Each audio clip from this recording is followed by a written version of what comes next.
Então, galera, agora a gente vai receber uma das nossas intervenções artísticas, que estão todas muito da hora, e essa vai ser qual, João? Esse camarada, mano, eu já frago ele de miliano aí, do sarau, de muito tempo. É o cara da capoeira, do samba também, meu camarada, educador social, pode crer. Então, cola na grade, cola com nós aí, Marcos Buraco.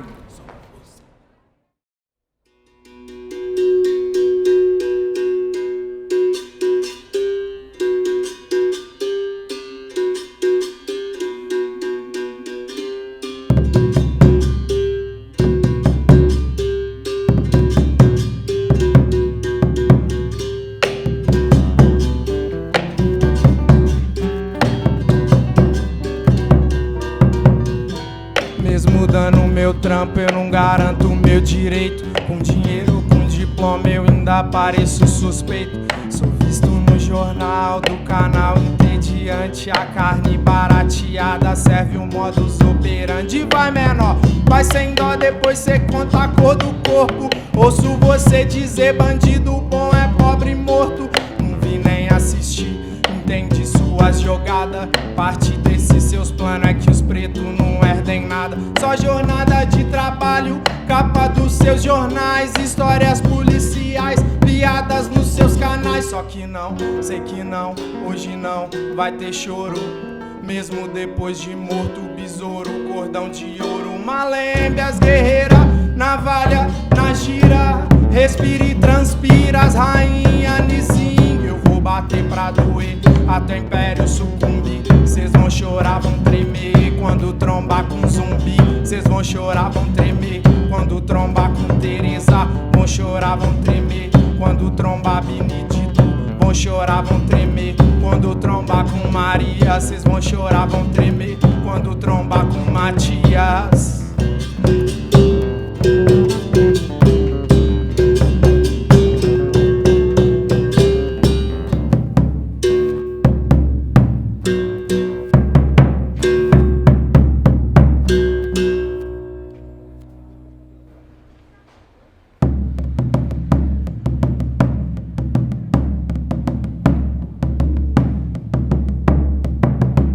Galo cantou, tá na hora de acordar. Cocorocô, cocorocô, tá na hora de acordar. Galo cantou, tá na hora de acordar.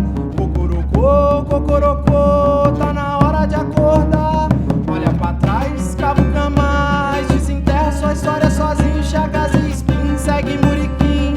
Olha o céu que cê abre caminho. Eu sei quem sou, caô, caô. Do barranco que a pedra rolou, a lama passou e não enterrou. O machado que me libertou, Aluandê, Aquindê, Guaicuru, Moçambique, Malê, Boquearô e salve suas forças. Os preto velho do pé do rola moça, do rosário a bandeira forjada, água doce, montanhas douradas. Galo cantou, tá na hora de acordar.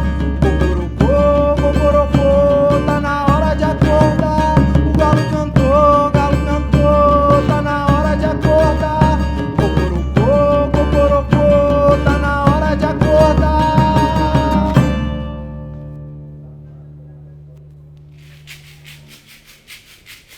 Povo de Minas é ouro, o preto e o indígena é ouro. Ainda que a bala é chibata, cantem sempre no nosso coro. O povo de Minas é ouro, o preto e o indígena é ouro. Ainda que a bala é chibata, cantem sempre no nosso coro. Eu não morro no asfalto, eu não morro, eu dou murro e socorro. Eu não mudo e não corro. Vocês são rei da coroa de lata, são espíritos de mau agouro. O povo de Minas é ouro, os pretos indígenas ouro. Ainda que a bala é chibata, cantem sempre no nosso coro. O povo de Minas é ouro, os pretos indígenas ouro. Ainda que a bala é chibata, cantem sempre no nosso coro.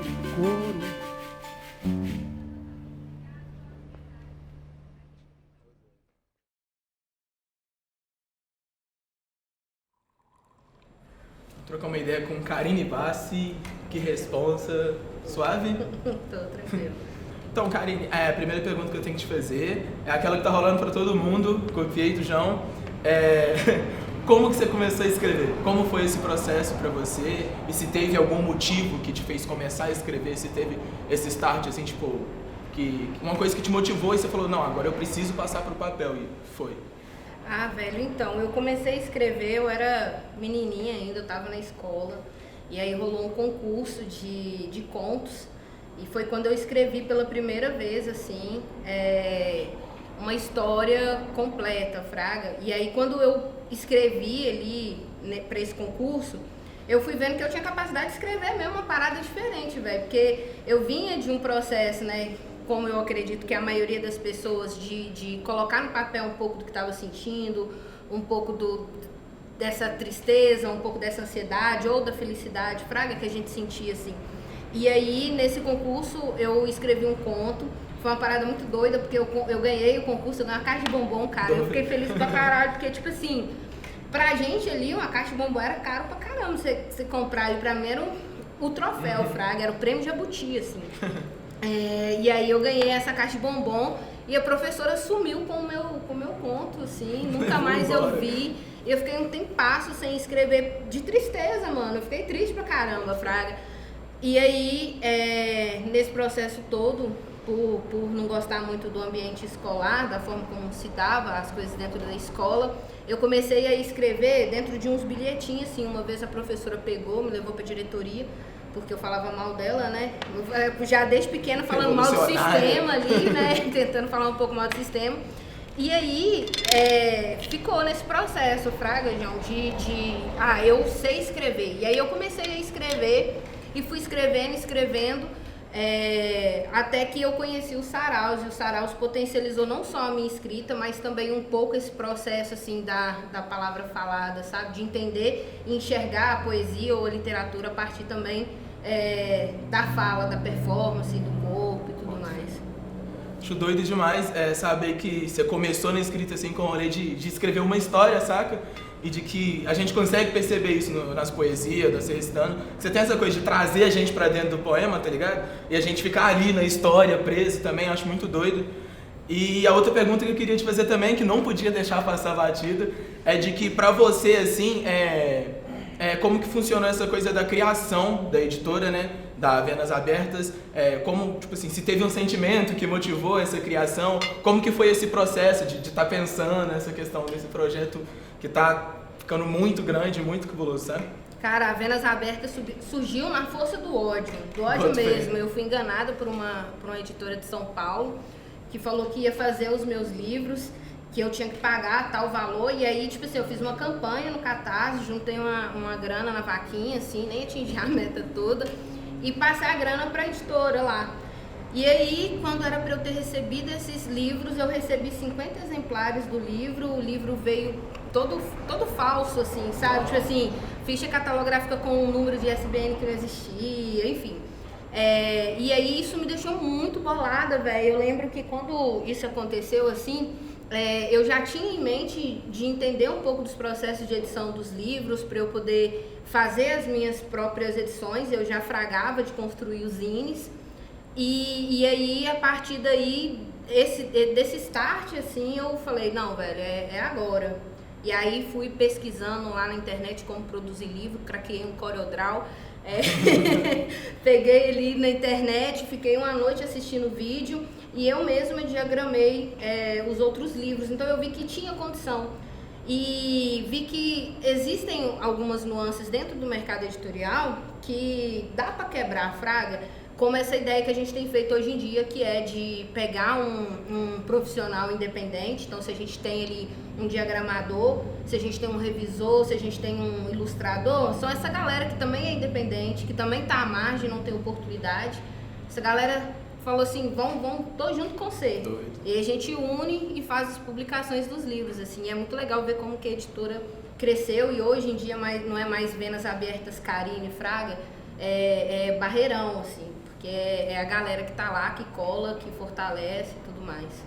Sim, muito doido esse rolê, tipo assim, acho que você falou que passou essa situação com a editora e tal, e que se passe não fosse rolê da Venas Abertas, uma par de gente da quebrada ia passar umas situações shine assim também, tá ligado? E que agora com a Vendas Abertas a galera consegue lançar livro, tudo certinho, vender o trampo, tá ligado? Eu acho muito doido ver esse rolê acontecendo, sabe? O reflexo desse rolê. E a gente tem muito que conversar sobre isso ainda, vamos lançar livro lá. Vamos mas só força. Muito obrigado pelo papo. É isso, eu que agradeço. Tamo junto.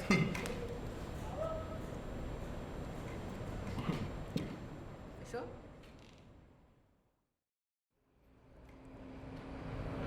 Eu contesto. Essa história imposta é uma farsa, ouviram? Portanto, conheço a real pelo meu contexto.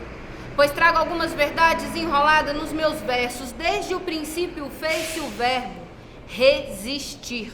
Meu povo negro, o primeiro a conjugar, quando o couro do chicote estalava em sua carne e não havia luz na sua senzala, como hoje às vezes ainda falta, lá na quebrada. E a vela é o que resta para iluminar, a mesma que ofertada em reza, alguma santa. A mão preta, que antes na colheita de algodão, hoje lava roupa, tira poeira, limpa o chão da casa de senadores. A mão branca, que antes no chicote, hoje assina a carteira do trabalhador, e há quem diga que o Senado é limpo. Mas na real, do causa-lama, do garimpo de Mariana, pouco ainda se fala, é que a memória da justiça é branda. A memória da justiça é branda. A mão que balança o berço do privilégio conta história para boi dormir. E muitos brasileiros conformados aceitam calados só contar carneirinho. Enquanto isso, nas universidades a situação é crítica, é que as cotas são criticadas pela mesma galera que se diz de alma negra para se valer na entrada, mas ei, alma negra não é passaporte. Se você não sente na pele os cortes que ainda hoje a chibata do Estado defere, quando coloca a margem nos difere, quando nos mandam para o subemprego, quando nos tiram o direito de ter acesso à educação, quando dos navios negreiros se fez camburão, Cláudia e Amarildo onde estão? São tantas histórias comuns que até se parecem, e a cor sempre foi o fator determinante. Rafael Braga portava pinho-sol. Cláudia Ferreira, a faxineira, limpava com pinho-sol, e o Amarildo, privado de ver o sol. Cansei de cortisol, avisa lá no Projac que aposentamos o Prozac, que essa é a sentença de quem carrega a resistência de antepassados dentro da carne mais barata do mercado. Subir no morro pra fumar um, descer criticando quem fuma um, não ser confundido com 157, sendo na real 171. Cê sobe na quebrada com medo, cês querem pesquisar o meu povo, produzir material didático, mas sem dialética, a nossa vida catártica não passa na Globo. É que a sua tese fala dos moleque da quebrada que escreve. Mas sua escrita fortalece os moleque da sua tese? Acha extremista o que eu falo? Meu poema te repele? Então experimenta viver um só dia na nossa pele. É que eu aprendi a contestar com os meus ancestrais, que estão no morro, no fronte, no ataque, na cor da luta, no som da tabaque, na ancestral hip hop, capoeira, se rebelando contra o chicote de aroeira. Os meus heróis estão mortos, ou presos por lutar, ou como manhinha tem calo nas mãos de tanto trabalhar. É o combate ao opressor, a luta contra o açoite sendo proferida, a voz, a beleza da cor. Sinto lhes informar, mas não temos mais medo, senhores, e vocês vão ter que nos engolir. E este é só o começo, é que eu não me detenho, nós vai botar fogo na porra do engenho. Tá bom? Morou. Então, vamos desembolar agora com o Leandro Zerê. Deixa eu te dar a ideia então, Leandro, o que pega? Eu falei que eu comecei a escrever quando eu vi um documentário na faculdade, chama Podia Nascer Feliz, inclusive. E essa que é a minha primeira curiosidade para todo mundo. O que te despertou a escrita, Fraga, a poesia? Boto fé. Então, João, eu escrevo, na verdade, desde os 11, 12 anos de idade. Eu conto isso em toda a biografia que eu faço, que eu acho uma história assim, meio engraçada, que eu furtei um livro da biblioteca da escola onde eu estudava, que era um livro de poemas, apaixonadinho ali nas meninas na época da escola, e furtei esse livro de poema para ler em casa. Foi a primeira vez que eu tive contato com poesia, me apaixonei e comecei a escrever aqueles textos românticos, coisinha de adolescente mesmo, né? Mas quando eu tive o start, assim, para virar a válvula, para transformar a minha poesia em algum tipo de militância, algo que teria uma troca útil, às vezes, não que o romântico não seja útil, né? Mas que faria uma troca que teria mais sentido para mim, cara, foi em 2015 para 2016, acho que é isso, quando teve aquela chacina que foi no Rio de Janeiro, onde aqueles 5 jovens, eles foram mortos pela polícia com 111 tiros, nenhum deles portava arma, nenhum deles portavam drogas, eles estavam saindo de rolê. Quando eu vi aquela notícia ali, velho, eu tive, na verdade, aquela epifania, né, aquele start de que aqueles jovens eram extremamente iguais a mim. Aqueles jovens eram eu, tá ligado? Então, foi quando eu escrevi aquela poesia justamente, que eu cito esses jovens, esse caso, e foi quando teve esse start. Quando girou a válvula, eu percebi que eu era alvo e que eu precisava ter resposta para isso. E como eu não queria ter resposta de outro modo, de uma resposta que muita gente vê dentro das comunidades, resposta com toda essa violência, ela é mais violência, eu quis ter uma outra de resposta, foi quando eu transformei minha poesia nisso. Demais, velho. E você para escrever? Você fala tipo assim, não, agora eu vou parar e vou escrever? Ou tipo, você é igual eu lá, tá tomando banho, brota um verso, tá deitado, dá pra dormir, brota um verso. Como que é? Então, velho, vem nesse momento de epifania mesmo, cara. Quando eu tô parado, assim, realmente tô fazendo alguma coisa, aí vem um start de alguma coisa que eu lembro, vem um verso, aí a gente vai juntando. O processo de escrita também, ele varia muito, sabe? Às vezes eu escrevo poesia toda de uma vez, vem aquela coisa vomitada, assim, né, jogada, aí você vai fazendo as correções ao longo do tempo, assim, às vezes eu escrevo um verso aqui, outro verso ali, tento juntar as duas coisas, transformar numa coisa só, mas varia muito de uma situação para outra. Se bem que nessa quarentena não tem variado nada, porque não se tem produzido muita coisa, né, velho? Bota fé, mano, só força. É isso, só força, meu camarada. É nóis.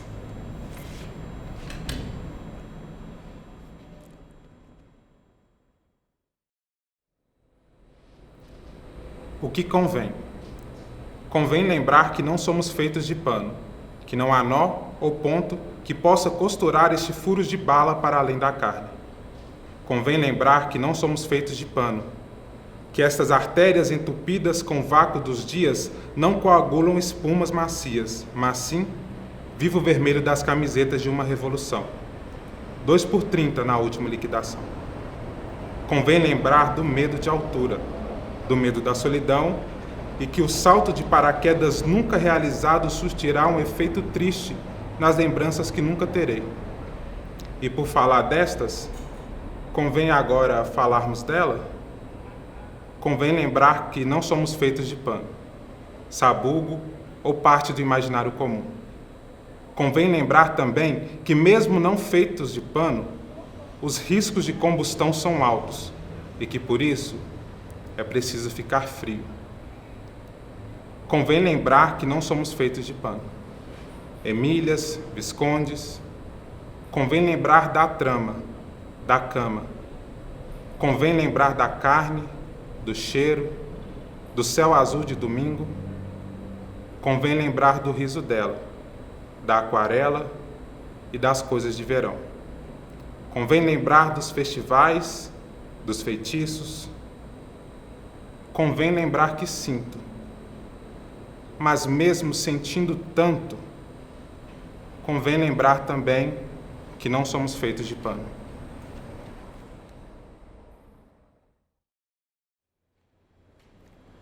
Então, vou trocar ideia com o Joy. Ela olha pra mim, não parei de rir. Eu tô comendo. Calma. Podemos? Então demorou. Então, vou trocar ideia com o Joy. Outra responsa cabulosa, fez parte do meu processo de amadurecimento como poeta, assim, então, cabuloso trocar ideia com o Joy. Mas, enfim, a primeira pergunta que eu queria fazer pra você como que é o seu processo de criação, sabe? Como que é a sua relação com a poesia, como que a poesia chega pra você, ou se é um momento de você parar pra falar, tipo assim, preciso escrever alguma coisa e parar sobre o que você escrever, sabe? Qual que é a sua relação com a poesia, assim? Pô, eu acho que quando eu iniciei na escrita, era uma coisa mais espontânea. Hoje eu vejo a escrita não tão espontânea assim na minha vida.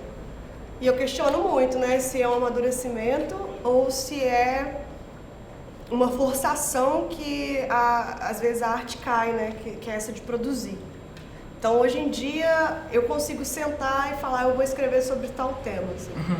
Mas as poesias que eu mais gosto, que eu mais tenho carinho, que eu mais me sinto em verdade, são as que vieram do nada. Desci do ônibus e veio uma frase, e do nada vem a poesia inteira e eu saio escrevendo, ou eu tô tomando banho e saio correndo para escrever. Então eu acho que eu tenho esses dois processos. Eu consigo sentar e me preparar para escrever e pesquisar sobre um tema e tal. Mas acredito que o processo mais bonito dentro da minha escrita seja esse espontâneo e aleatório. Boto fé. Eu entendo esse rolê também, porque eu também tenho muito essa, tipo assim, às vezes sai do impulso a poesia e sai rapidão, mas às vezes eu paro pra escrever uma letra e, tipo assim, cada verso da letra é pensado com o final da letra lá e tal. A gente tem esse processo mais pensado de escrever também. E uma outra coisa que eu queria trocar ideia com você é porque quando eu te conheci, acho que você estava começando a recitar, não tinha aquela vibe de recitar, pelo menos não muito nos saraus, nos slams, mas eu já sabia que você trampava com teatro e eu queria saber de você, tipo, como é essa relação de você com o teatro e a poesia, se é forte essa relação, tá ligado? Como que é pra você relacionar esses dois trampos e como que isso refletiu até na 5 Só, sabe? Se você quiser poder falar um pouquinho pra gente sobre esse rolê. Eu acho que o teatro abriu um caminho para a minha vida, não só como artista, né, mas abriu um caminho de entendimento de corpo, entendimento de fala, da voz, muito bonito, assim. O teatro me proporcionou entender como me posicionar, o que dizer, a hora de dizer, como fazer, enfim, o teatro me deu disciplina. E eu acho que essa disciplina que eu ganhei do teatro me ajudou de uma forma extraordinária em entender a poesia, principalmente marginal. Aonde eu me coloco, como eu me coloco, aonde eu não devo me colocar, sabe? E eu vejo essa disciplina que eu herdei do teatro. O slam é uma grande... é esse rolê, né? Da poesia falada, com interpretação e tal. Quando eu comecei a fazer, eu não conseguia de jeito nenhum, mas depois eu fui entender que era uma ferramenta tão forte, unir a interpretação com a fala, e isso é total teatro, né? Então eu consigo unir ambos de uma forma linda, e é assim que surgiu assim só, sabe? A gente falou, pô, tem tanta potência na poesia marginal, como é que a gente coloca essa potência em lugares que não seriam aceitos, sabe? Porque eu vejo isso, a gente pegou poesia marginal e enfiou dentro do teatro, e isso é muito difícil, assim, né? E muito doido, o teatro possibilitou que a gente conseguisse quebrar toda a lógica do teatro elitizado. A gente trouxe o teatro pro chão, pra mesa de bar, pra conversa e pra poesia falada marginal. Então, assim, o teatro me possibilitou, eu consigo enxergar minha linha do tempo, assim, e eu veria o teatro me dando o grande empurrão pra fazer todas as outras coisas que eu faço. Acho que é isso. Boto fé. Eu acho muito doido esse rolê que você fala. E pelo menos a visão que eu tenho até da 5 Só assim, é que a gente tem muito essa proximidade. Quando começou esse rolê da poesia marginal, a gente era bem próximo. Só que, querendo ou não, muita galera não tem essa proximidade com o teatro. E esse rolê da 5 Só, essa junção, aproximou a galera do teatro também, sabe? Não deixou a gente mais próximo do rolê do teatro, junto com a poesia marginal. Então eu acho muito doido. E só força pelo esse rolê. Muito obrigado pela conversa também. Valeu demais. É nóis, Fico feliz demais.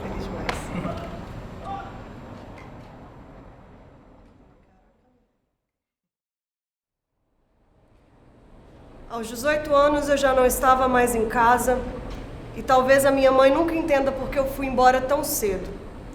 Eu coloquei responsabilidade nas costas que não eram minhas e chorei muitas vezes sozinha por não me sentir boa o bastante para ninguém.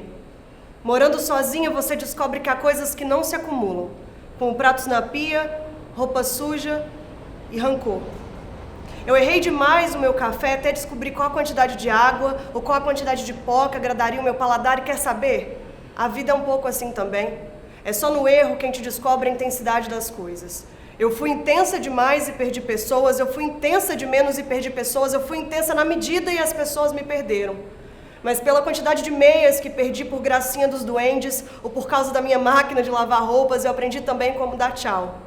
Meias e pessoas podem parecer uma comparação engraçada, mas ambas nos esquentam e quando se tornam a nossa favorita, elas somem. O meu feijão nunca vai ser tão bom quanto o feijão da minha mãe, e o feijão da minha mãe nunca vai ser tão bom quanto o feijão da minha avó. E é preciso respeitar as nossas raízes. As primeiras plantas que tive não resistiram à minha falta de cuidado das suas raízes, e eu só me tornei eu mesma quando respeitei a raiz dos meus cabelos. Para não perder a cabeça, eu perdi o ego. O meu pai se fez de cego para manter o ego. O meu irmão só queria uns legos, mas herdou todos os meus brinquedos. E eu herdei a solidão das mulheres da minha família, mas eu herdei a força também.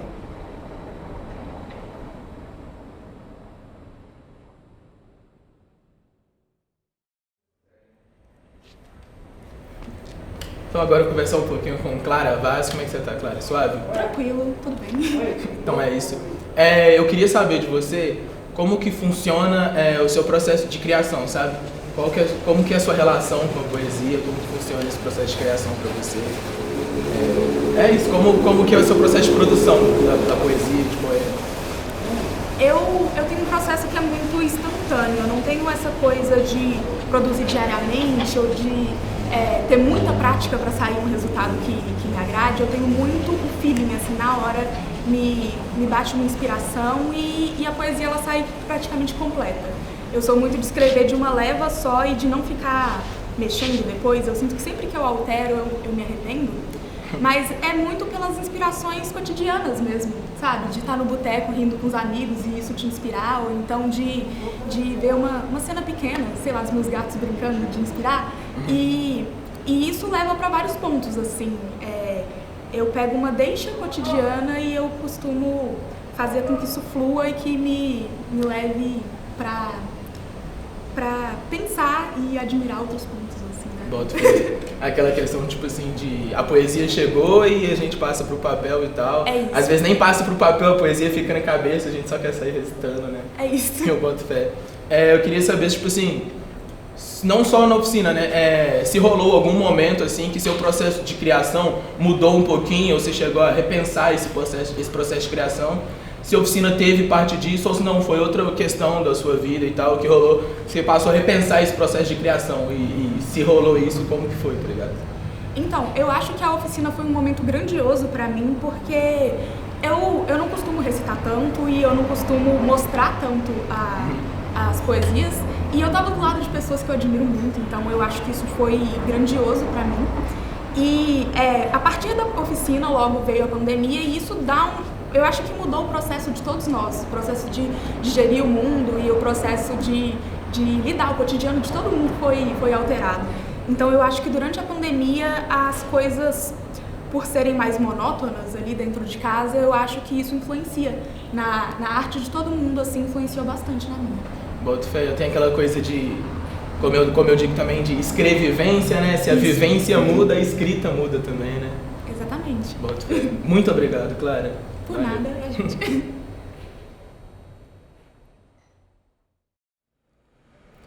Noite adentro, o fogareiro, distrai a caça, distrai a fera.